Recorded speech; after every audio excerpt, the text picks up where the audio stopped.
Salem's Lot is a horror movie adapted from Stephen King's novel of the same name. The movie opens with Straker, the newcomer who bought the Marsten House and opened a new antique shop.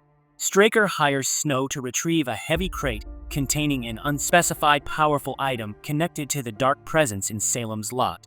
Straker mentions that the crate is very old and holds something unique.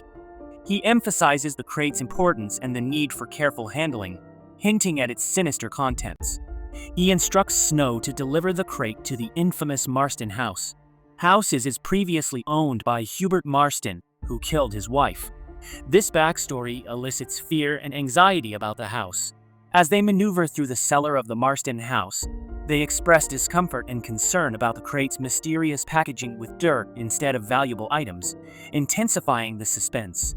Suddenly, they hear some noises and quickly flee from there. The protagonist, Ben Mears, returns to his hometown of Salem's Lot, where he used to live before moving away due to a traumatic incident involving the deaths of his parents. Town sheriff is coming closer to see if everything is all right. Ben is now an author seeking inspiration for his next book, prompting flashbacks to his childhood, including local legends of the Marsten House and the mysterious disappearances associated with it. Ben meets various residents, including Susan Norton and Larry, who provide insight into the town's dynamic. Ben is looking for a place to rent. Susan is reading his book, but she did not recognize him until she heard his name.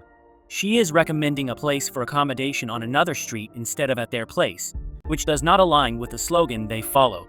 He moves in and goes to the library to start researching his childhood here. Susan comes with her mother and says that she will be at the movies later so that he can hear. Mark is a new student at this school who gets into trouble with the bully Richie. Mark doesn't want to fail to his influence and confronts him. Schoolteacher Matt sees this and separates them. Mark's room has vampire figures that show how much he is a fanatic. With him are Danny and Rarfi, who is scared of the dark. Ben is going to the cinema, but he chose a bad spot. Susan is inviting him to the best one she has here. Straker offers a ride to two friends who are returning home after visiting Mark, keeping a very suspicious gaze fixed on them, but they decline. Susan, with this beautiful view, knows the story of everyone who comes here, although it seems that Ben is more interested in her story than in those of the others. She came just to help her father, who fell ill and passed away last year, and now her mother is keeping her here until she obtains her real estate license. Ralph was kidnapped by Straker as a sacrifice for his master Barlow to ascend. It is revealed that a malevolent vampire named Barlow has taken residence in the Marsten House, and Straker acts as his servant. A search party is initiated for the missing Glick boy. His brother, who was with him, does not remember anything. While some are cautious of Ben since he is new in town and becoming suspicious, so is Susan's mother. Danny hears Ralph outside and goes out to look for him.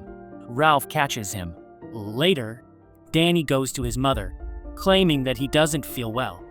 They take him to the hospital, where they determine that his body prohibits the production of more red blood cells. In the middle of the night, Danny, feeling thirsty, takes a bag full of blood. He passed away shortly after that. We can see that the Glick children are introduced with ominous undertones. Mike, who is in charge of digging Danny's grave, hears a sound coming from the coffin and calls for help. For a moment, it seems like it was just his imagination. But tension escalates when Danny Glick is revealed to have fallen victim to Barlow, turning him into a creature of the night. Then the scene shifts to Mike's conversation with Matt, revealing that he's not feeling well and his memory fades after a funeral. Matt invites him to his home. Matt notices marks on Mike's neck, and Mike doesn't know where they came from. Matt sighs and closes the window, then smokes when he hears a sound leading to his window. Strange behavior hint at a transformation.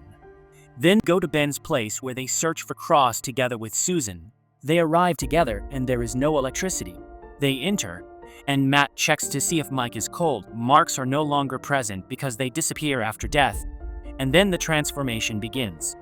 Characters start to experience the frightening implications of being preyed upon by vampires, leading to a revelation about the town's true danger. They call the sheriff and Dr. Cody confirms that he is dead. Matt tries to convince her to make a connection between Mike's and Danny's deaths and red blood cells. The doctor doesn't believe that it is a contagious disease. After that, Danny appears at Mark's window, who is hypnotized and opens the window under his command. Danny enters, pushes Mark back, and the cross begins to shine. Mark uses it to drive him away. Then he starts to study what defense mechanisms he needs to fight against vampires, and he must take down their leader Barlow. Mike arrives and approaches Matt, who is also using a cross in his defense. After throwing him out, he closes the window and Mike attacks him again, causing Matt to fall down the stairs. He tries to hypnotize him, and somehow Matt grabs the cross and throws him out of the house. Dr. Cody receives the news that Mrs. Glick has died, and that Mike's body has gone missing from the morgue. After that, she goes to Matt and helps him get up. Dr. Cody and Matt join Ben and Susan in uncovering the mystery of the town's strange happenings. Cody doesn't believe in the story about vampires that Matt is telling and is looking for evidence. She wants to exhume Danny's mother body. Mark goes to Marsten House carrying a wooden stake. There he finds Matt, and together they look for an exit after they have been locked in. Barlow appears and kills Matt. The others go to the morgue with Danny's mother, who won't stay still and wakes up. They try to make a cross, but it doesn't just work like that. They will have to use a strip to connect it and make it effective. It works for a short time when she knocks Dr. Cody down. Ben holds her while Susan makes the cross, and in the end, they succeed. But Cody gets bitten, then looks for her bag of supplies she brought along, just in case, and is able to manage it for now. They go to visit Matt and see a vampire on the roof who suggests that Matt is already done for. Mark is still alive. He frees himself when he encounters Straker, whom he kills. Now they are going to Father at the church, where he tells them that lying is a sin. But of course, he is familiar with this supernatural situation as he experienced something similar as a child. Mark enters and informs them that he needs weapons against vampires and that he has taken care of Straker and lead them there. In the Marsten House, Ben, Mark, and their allies set out to stop Barlow. The team utilizes wooden stakes, holy relics, and their knowledge of folklore to combat. There sees Matt, who attacked them, and they let the light in and stake through the heart. After all the events, the sheriff is leaving the town because he thinks there is no salvation left here. Susan is going to get her mother, who has already fallen under their influence. She says that she met Barlin, that Ben should go outside, after which vampire attacks Susan. She defends herself, and they leave. Mark sits with his family and father. Barlow enters and kills his parents. The father stays to defend him, but the cross does not react to him, and a scream is heard as Mark runs away.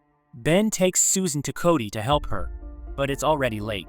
She has transformed and is going outside, with Ben following her. Sheriff also appears out of nowhere dead.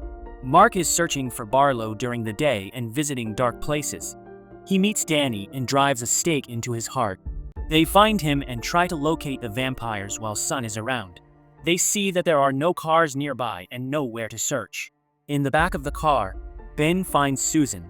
Cody has the courage to kill her, but she is killed by Susan's mother. She shoots at them, and the sun is losing its shine. Then everyone gets out of the car and chases them. Mark runs to the car while Ben fights for a safe place in the light. Mark knocks everything down in order to reach the light. Everyone is finished, and he runs over the crazy woman. They search for Barlow's coffin and see that it is the largest space in the van. They pull it out, but they can't open it as the light decreases. Ben takes the tool that sucks in from below, and Barlow frees himself when the light disappears. Inside, Ben encounters Susan, who he must kill. Then he helps Mark by killing Barlow, who hasn't paid attention to him, while dealing with Mark. They get into the car together after they have finally defeated everyone and leave the city.